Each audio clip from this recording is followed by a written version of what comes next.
this is a big thing. I mean, if you talk about competitions, yes, the biggest competitors are from beauty salon chains. Okay, they can advertise in MTR, in buses, on television, everywhere. Okay, they can throw millions of dollars advertising the aesthetic treatments. Okay, and whereas we don't. Okay, because we are regulated by some statutory body, okay, the Medical Council, and so we can't quite advertise. Whereas beauty salon, they have a director or boss who may not be a doctor, and you can't complain a name to the statutory body. Okay, you've got to find a name before you can complain. Do the salons use doctors, or yes? Okay, now how do they get around that? Well, you can be a private investor. You can throw millions of dollars, create a brand, okay, set up some beauty salons, and you hire doctors, junior doctors particularly, okay, because these days junior doctors are having a hard time finding a good job. You know, they can't carry on the government hospital. They come out to the private market. They've got to find a way to maintain their living, and they go to aesthetic treatments in beauty salons. Okay, they could be hired full-time by those companies, or some of them can actually be freelance. They run from one to another beauty salon day in, day out, and just do some injection and run off to another center. Okay, and so these two are the most common way of cooperation. Okay. And because they're employed by a beauty salon, they're not necessarily regulated then? Well, they are of course regulated, but reason number one, they are employee, and a lot of times that they can't have much say. They don't have much say in the management, for example. And then regarding the regulation, if you want to raise a complaint about a treatment done by a doctor, you have to have his or her name.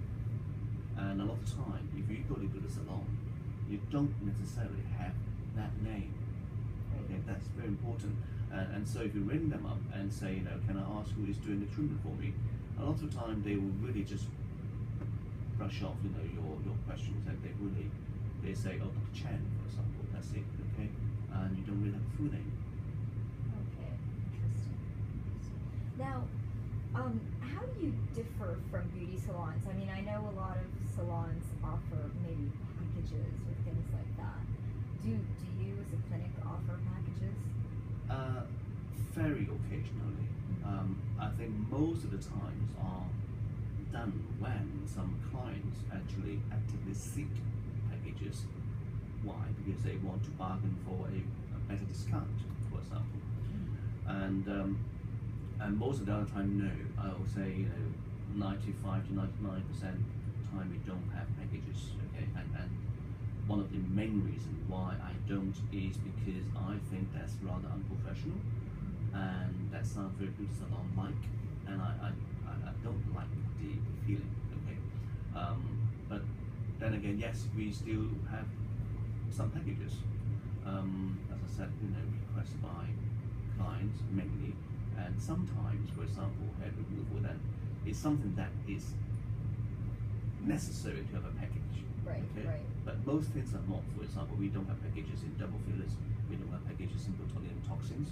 Okay, where some other centers and perhaps even some other doctors may offer to sell you a course of 10 botulinum toxin injections at a discount, and we don't really do that. How can they make money to sell 10 at a discount? Is that a good business plan for them? Well, I think, you know, the profit margin is good enough to let you discount more.